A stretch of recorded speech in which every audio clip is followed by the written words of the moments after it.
오늘도 하나님은 살아계신 하나님이십니다. 하나님이 살아계시다는 것은 지금도 여전히 하나님의 자녀와 그의 백성들을 통치하고 계시다는 증거이기도 합니다. 그때 우리가 언제라도 그리고 매일 하나의 놀라운 경험을 해야 하는 것인데, 이것은 우리의 생명이 날마다 새롭게 리셋되어야 한다. 리셋이라는 이 단어는 시스템에 있어서 초기 상태로 되돌린다는 요즘에 일반적인 이 단어가 되기도 했습니다. 컴퓨터를 우리가 작동을 해보면 제대로 컴퓨터가 작동하지 않을 때 리셋 버튼을 누르라고 합니다. 이 버튼을 누르게 되면 다시 처음 초기 상태로 돌아가서 시작하는 이러한 구조입니다. 우리에게 주신 이 생명은 너무도 신비하고 오묘합니다. 그런데 이 생명은 날마다 리셋되지 않으면 이 생명이 생명답게 살아가는 것은 불가능합니다. 요즘처럼 이 스마트폰이 일반화가 돼서 아마 전 세계 5천만 중에 4,500만 이상이 쓰는 이 스마트폰을 가진 나라는 일찍이 없었을 거예요. 이미 손안에 컴퓨터를 우리는 가지고 다니고 있는 것이죠. 그런데 우리가 하나 모르는 것이 있습니다. 우리가 매일 들여다보는 이 작은 컴퓨터, 작은 이 손안에 든 이 스마트폰, 아주 똑똑한 이 전화기는 잘 쓸 줄 알면서 하나님께 전부를 걸고 지어놓으신 생명에 대해서는 우리가 상당히 무관심합니다. 그럼에도 오늘은 여러분들이 이 생명이 새로워지는 시간이 되기를 축복합니다. 그러려면 생명을 지으신 분이 시키는 대로 하면 되는 것입니다.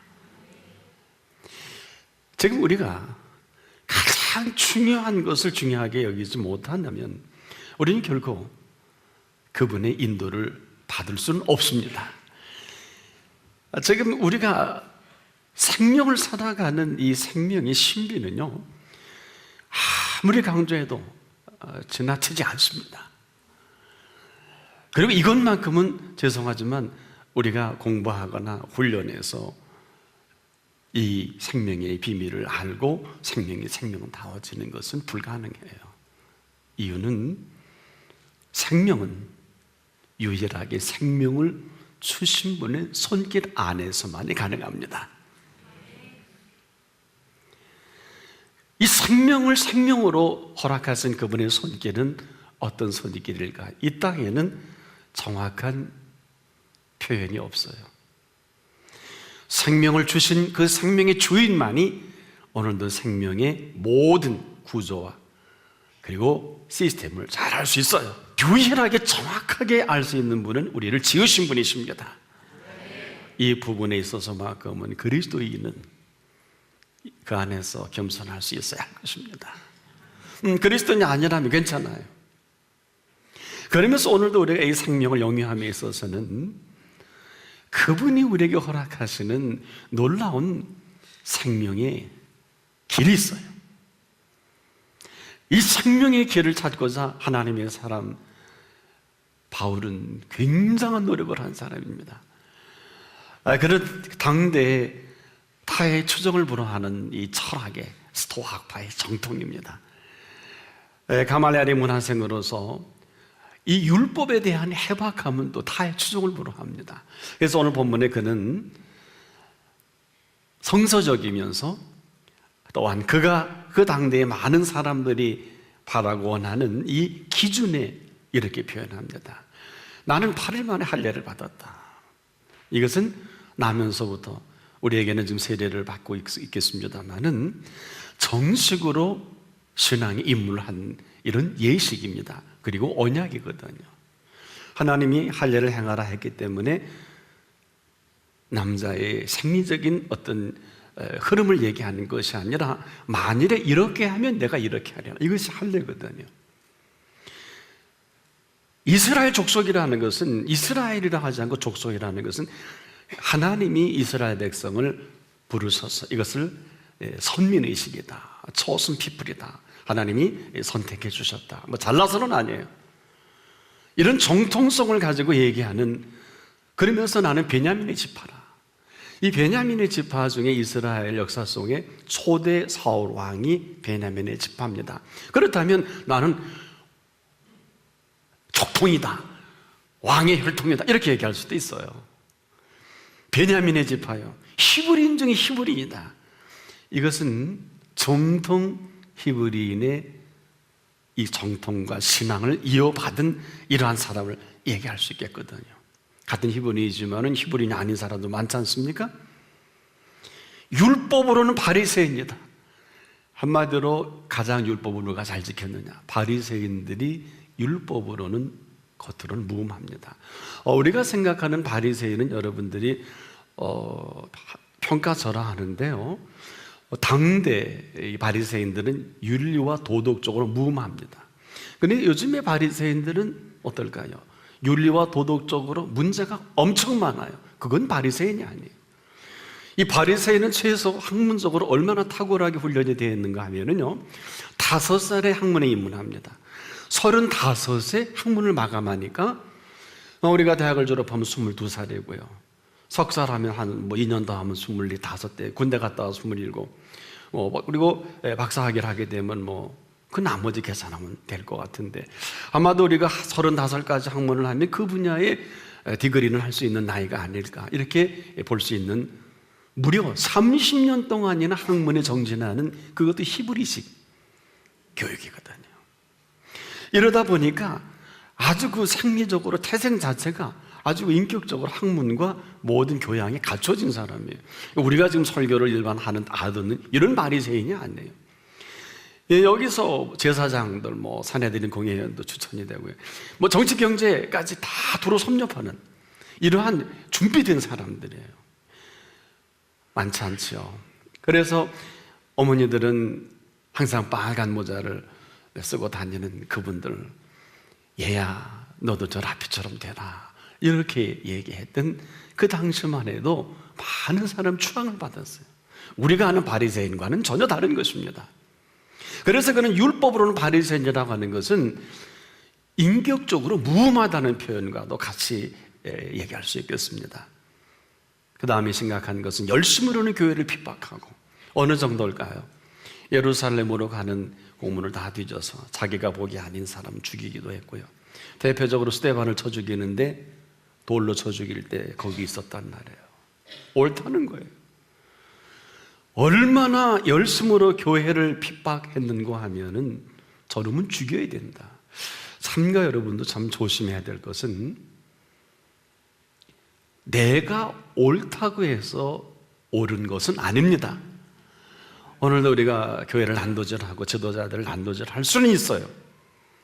그러나 정말 예수 그리스도라면 어떻게 하셨을까 한번 생각해 볼 필요가 있어요. 여러분의 보고 듣는 게 다 그럴 수 있고 맞다고 합시다. 이렇게 말씀을 드리는 것은 옳다는 것은 아닙니다만은, 사실은 그분들보다, 그런 상황보다 내가 지금 어디에 와 있는가를 모르면 우리는 열심으로 교회를 지금도 핍박할 것밖에 없어요. 그 다음으로 바울은 율법의 의로는 흠이 없는 자로다, 이런 표현을 하는 이유가 있어요. 율법의 의로, 이것은 어디를 봐도, 이리 보고 저리 봐도 그는 하나님 보시기에 흠이 없다, 이런 얘기예요. 이거 엄청난 얘기입니다. 613가지의 율법이 흠이 없는 사람이 몇 사람이나 될까요? 이렇게 당당하게 이야기하는 이 바울의 인격은 참 훌륭한, 정말 보기 드문 인격자예요. 우리가 너무 폄하하면 안 됩니다. 근데 문제는 어디서 있었느냐? 이 모든 것은 그가 그의 의지와 지성과 감정으로 노력하고 그가 열심히 했던 구도자 입장에서 자기가 펼쳐가는 이상적인 종교인과 그리고 그 시대의 이상적인 한 이상형이었어요. 그런데 그렇게 열심히 하고 그렇게 아름답게 열심히 준비하고 공부하고 윤리와 도덕적으로 무음한데 어느 정도 무음한 거 하면은요, 결혼을 안 했잖아요. 결혼을 안 했어요. 여러분, 그렇게 평가절하면 안 됩니다. 뭐 우리가 보기에 완벽한 정말 종교인이에요. 그리스도인은 아니었어요. 문제가 여기 있는 겁니다. 이렇게 살아가는 그에게 다른 사람은 다 대단하고 위대하고 참으로 대단한 신앙을 가졌다고 하지만은 자기 자신을 자기가 알아요. 양심도 이야기를 합니다. 내 마음으로 끊임없이 하나님의 법을 즐거워하고 설교도 하고 전하기도 하는 내가 붙어요. 이렇게 하는데 그 속에 곤고한 거 어느 정도냐 하면 내가 마음으로 하나님의 법을 전하고 이렇게 강의도 하고 설교하는데 문제는 내 속에 기쁨이라든지 확신이라든지 놀랍게도 내가 설교하고 가르친 대로 내가 살지 못하는 거예요. 이것도 한두 번이죠. 워낙 탁월하니까 끊임없이 가르쳐야 되는데 끊임없이 아는 것을 내가 발견할 때는 뭘까요? 결국 자신이 거짓말쟁이죠. 기뻐하라고 하면서 하나도 안 기뻐요. 감사하라고 하는데 진정한 감사가 없는 거예요. 한두 가지가 아니에요. 평안하라고, 샬롬이라고, 얼마나 유명한 얘기예요. 샬롬이 없어요. 이것이 끊임없이 교차되다 보니까 분명히 마음으로는 하나님 법을 즐거워하는데 또 다른 한 법이 나를 사로잡아 오는데 스스로 고백을 해보고 정리해보니까 이게 죄의 법이에요. 어떻게 하면 좋아요? 겉으로 보기에는 완벽한데 이 속은 썩을 대로 썩고 갈 때까지 간 겁니다. 그래서 그 남은 비명이 오라 나는 곤고한 사람, 이젠 죽을 것 같구나. 이게 사망의 몸. 누가 나를 건져내겠느냐. 갈 때까지 간 거예요. 요즘에도 여러분 정말 훌륭한 사람인데 자살하는 거 가끔 보잖아요. 저는 그분이 그게 답이라고 봐요. 그 얼마나 힘들면 자살하겠어요? 남 보기에는 왜 돈도 많고 위치도 좋은데 그게 아니에요. 본인은 그게 답이에요. 아무도 손 못 써요. 누가요? 내 목숨을 내가 마음대로 하는데 누가 손? 여기도 혹시 이 자리에 그런 분 계실런지 조금 모르겠네요. 있다면 오늘이 그분에게는 가장 복된 날이 될 것입니다. 이거는 너나 할 것 없이 누구에게라도 이것은 비껴갈 성질의 것이 아니에요. 저도 마찬가지예요. 여러분 기쁨이 없는데 자꾸 기뻐하라 그러면 한두 번은 듣겠지만 당신이 기쁨이 없는데 평안하라고 하는데 내가 평안이 없는 걸 듣는 분은 안단 말이에요.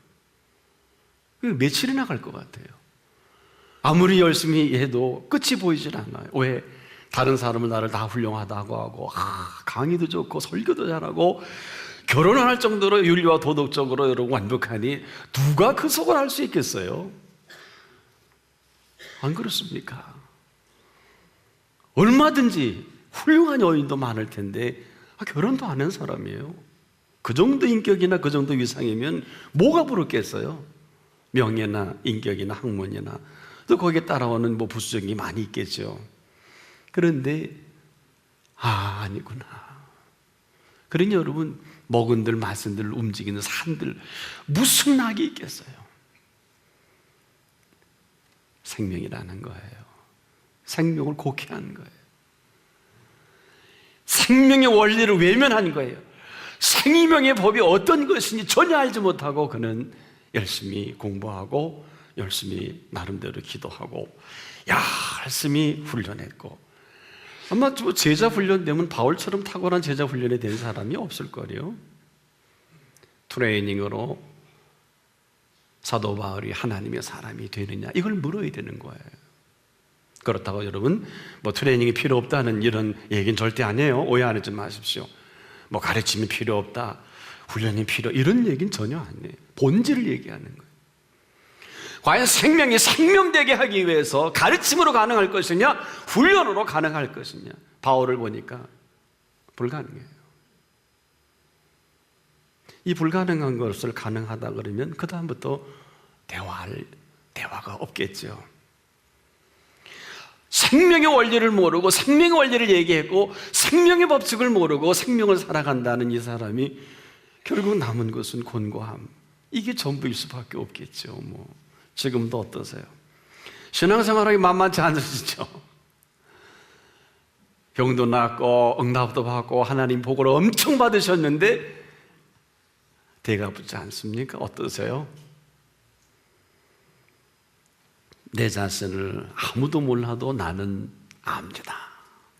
내가 평안한지 내가 기쁜지 내가 나를 알아요. 그래서 저는 참 이분이 참 정직한 분이다. 왜? 웬만한 사람 같으면 근엄한 척하고 그 위상과 윤리와 도덕적으로 무음하니까. 여러분 생각해 보세요. 무음하잖아요. 근데 누가 그를 흠집을 낼 수 있을 것 같아요? 아마 당대 최고의 종교 지도자로 세워도 무음하니까요. 바울은 아니에요. 아닌 걸 압니다. 내 속에 이게 뭘까? 그리고 한 얘기가 내가 죄인 중에 죄인이요 괴수 중에 괴수구나. 설교하려고 얘기하는 게 아니에요. 오늘 우리가 이것을 살짝 피해갑니다. 나라고 하는 거. 자 보세요. 오라, 나는 곤고한 사람이라 그랬어요. 나에 대해서는 박사요 전문가일런지 모르지만 내가 아는 나를 나보다 더 잘 아시는 그분 앞에서는 한계에 다다른 이 기가 막힌 절체의 절명의 절망이에요. 아무도 가르쳐주지 않아요. 그러나 그는 피해갈 수가 없었던 거예요. 그래서 그는 과연 이 생명을 어떻게 영유해 갈까 고민에 빠진 거예요. 아무도 몰라요. 그런 그를 하나님이 기억하신 후에 오라, 나는 곤고한 사람이로나 내가 나를 볼 때 죄인 중에 죄인이요 괴수 중에 괴수인 이 모습을 누가 알냐? 아무리 열심히 하고 일해도 다른 사람은 박수를 치지만 내가 아닌 것을 내가 발견하게 됩니다. 나는 누구인가 물을 때 내가 예수를 믿지도 않거니와 관계도 없는 그대서 한게 돼. 속에 아무것도 없어요. 그래서 그는 오라, 나는 곤고한 사람이로다. 이 사망의 몸에서 누가 나를 건져내랴? 이렇게 엮어가지요. 그러므로 그리스도로 말미암아 은혜를 입었도다. 예수 그리스도로 말미암아 이 은혜가 어떤 은혜냐? 이렇게 인류를 향해서 메시지를 던지는 겁니다. 그러므로 이제 그리스도 예수 안에 있는 자에게는 결코 정죄함이 없나니, 예수 그리스도 안에 있는 자신이 아니었던 걸 고백을 하는 거예요. 이제 예수 그리스도 안에 있는데 그 속에서 발견되어지는 생명의 놀라우신 실체입니다. 그러므로 이제 그리스도 예수 안에 있는 자에게는 결코 정죄함이 없나니 이는 예수 그리스도 안에 있는 생명의 살아 역사하시는 성령의 법이 그가 그를 고통스러워하고 죄로 그 어떤 것으로 눌렸던 이 사망을 끄집어 가는 견딜 수 없게 하는 이 모든 것에서 그리스도 예수 안에 있는 생명의 성령의 법이 자유케 한 것입니다. 그때서야 경험하게 되는 거예요. 예수 그리스도 안에 있으면 뭐 나 자유 얻었네, 너 자유 얻었네 노래 갖고 안 돼요. 정말 내가 자유하느냐? 하나님의 성령의 임재와 역사 속에 평안을 맛보았느냐? 생명의 성령의 법으로 오늘 내가 삶을 시작했느냐? 이 문제거든요. 다른 게 아닙니다. 기쁨이 없는데 기쁨을 전한다든지, 평안하지 않는데 평안을 얘기한다든지, 감사하지 않는데 감사를 얘기한다고 하면은 며칠이나 얼마나 할 것 같아요. 내가 나를 아는데. 감사가, 범사의 감사는 누구나 하지만은 정말 감사해서 감사할 수 있는 사람이 몇 사람이나 될까요? 그리고 나서 그는 그렇게 스스로 설교하고 권면하면서 아무것도 염려하지 말고 오직 기도와 간구로 너희 구할 것을 감사함으로 하려라. 이게 얼마나 엄청난 것. 그저 그 전까지는 염려와 근심으로 가득 찼는데 아무것도 염려하지 않게 해주신 분을 만난 겁니다. 왜 그럴까요? 아무것도 염려하지 않도록 할 수 있는 힘이 있습니다. 아무것도 염려하지 말라는 것은 이 순간 이후로 내가 너를 통치하겠다, 내가 너를 주관하겠다. 이전에는 아무런 근거가 없었지만은 이후로는 그 근거를 가지고 내가 너의 하나님이요 살아계신 하나님으로, 그리고 너의 아버지로, 너를 내 자녀로 내가 구체적으로 내 삶 속에 개입하겠다. 그래서 지금도 살아계신 하나님이 너무 고마운 거예요. 너무 좋은 거예요. 20세기 결론 21세기를 들어오면서 인류 역사의 유전자 지도라는 이 게놈 지도가 인류의 그 모든 의학의 방향을 바꿔놨잖아요. 유전자 지도. 그러면 생명 지도는 어떨까요? 생명은요, 생명의 인자가 있습니다. 그래서 이 생명은 우리가 마음대로 살아갈 생명이 아니에요. 생명은 생명답게 살아갈 때만이 생명다워질 수 있는 생명의 법칙이 있습니다. 이를 무시한 사람은 생명이 우스워질 거예요. 우스워진다는 것은 말아서 결정을 지었어요. 버리운 생명이 언제 끝날지 누가 알겠습니까? 그런 것이고요. 이 생명이 생명을 지으신 분의 손 위에 있다면 아무도 건드릴 자가 없어요. 정확한 표현은 아무도 건드릴 수가 없다가 맞습니다. 생명의 주인이시 되기 때문에. 그러면 왜 아무도 건드릴 수 없도록 그 손길로 어루만지실까? 이유는 하나예요. 생명의 왕노릇해야 합니다. 생명의 왕노릇 할 수 있는 특권을 주셨어요. 이 분야에서는 이제 새로운 사람이 아니라 전문가가 되십시오. 생명을 생명답게 하게 생명의 왕노릇하는 사람은 어떤 사람일까요? 죄송한데 인생이 그렇게 쉽게 인생을 마감하지 못합니다. 여러분 어떠세요?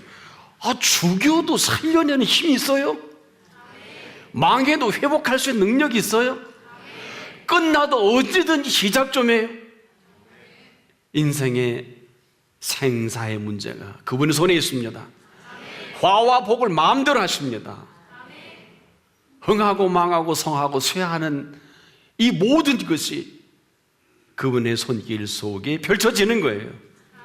하시라도 어떻습니까? 그분의 손길로 그럼에도 불구하고 리셋만 되게 한다면 다시 초기 화면으로 가는 것처럼 오늘도 그럼에도 불구하고 우리의 생명을 리셋시킬 수 있는 시간입니다. 아무도 못해요. 아니, 할 사람이 없어요. 우리에게 생명을 지으시고 생명을 주신 분만이 하실 수 있는 특권입니다. 그래서 그리스도 안에 있으면은 지금도 여전히 새로운 피조물일 수밖에 없는 거예요. 새로운 피조물이다 아무리 노래해봤자 나와 관계없는 것이라면 무슨 의미가 있겠습니까마는 그리스도 안에 있으면 언제든지 오늘도 그리고 매일 새롭게 리셋되는 손길이 있습니다. 지금까지 우리가 몸에 이상이 생겨도요 그분의 손길로 리셋시키면 되는 거예요. 왜? 생명은 회복되어야 하기 때문에, 생명은 살려야 하기 때문에 바로 오늘 이 생명의 법칙으로만이 우리의 생명을 새롭게 할 수가 있습니다. 뭘까요? 그분의 손길입니다. 그분이 우리를 터치해 주셔야 합니다. 그분의 손길에 닿으면 내 생명은 언제든 리셋될 수가 있어요. 다시 시작하십시오. 생명으로 생명되게 하는 것은 하나님의 소망입니다. 생명의 법칙으로 살아갈 때만이 생명은 꽃을 피워낼 수가 있어요. 생명에 생명다워질 때 이 생명을 지으신 그분은 얼마나 좋아하실까요? 나의 사랑, 나의 어여쁜 자야, 일어나서 함께 가자. 아가스를 보게 되면 그 상대가 수고하지 않고 애쓰지 않는 이 모든 것들을 준비해 놓으시고 그 모든 꽃을 피워내시고 열매를 맺게 하신 것에 함께 살아가는 생명의 생명됨을 발견하게 되는 것입니다. 오늘이라도 이제 고집 고만 피우시고 최소한도 아니 매일 생명의 생명 되신 그분께 새롭게 어느 만짐을 받으십시오. 생각이 새로워질 것입니다. 생각이 새로워지면은요, 생각이 새로워질 때 행동이 달라집니다. 행동이 달라지면 곧대로 습관이 달라져요. 할렐루야. 습관이 바뀌면 인격까지도 같이 따라갑니다. 인격이 바뀌면 어떻게 될까요? 운명이 바뀐 것입니다. 문제는 생각이에요. 이제라도 생각이 바뀌기 전에 갔던 길도 갈 겁니다. 하던 일도 하게 될 거예요. 그리고 생각의 버튼이 리셋되면 어떨까요? 생각이 바뀌면 행동 반경이 달라지는 것입니다. 내가 보기에 될 법한 곳에 두 번 다시 갈 필요가 없어요. 그분이 가라는 곳에 가면 일평생 이루지 못한 것을 그날에 해결 볼 수 있는 것입니다. 그래서 감람사례라도 습관처럼 예수님이 올라가셔서 기도한 이유가 거기 있는 거예요. 우리가 좋은 거라면 습관을 바꾸십시오. 성공하는 사람들이 7가지 습관을 해서 세계적인 베스트셀러가 되기도 했는데 그것은 아주 부수적인 거예요. 거긴 생명 얘기는 없어요. 성공 얘기만 나옵니다. 생명의 생명다워가는 생명의 왕이 되십시오. 아니 생명의 왕 노릇하십시오. 그분 앞에서 펼쳐갈 새로운 세계가 우리 앞에 놓여져 있습니다.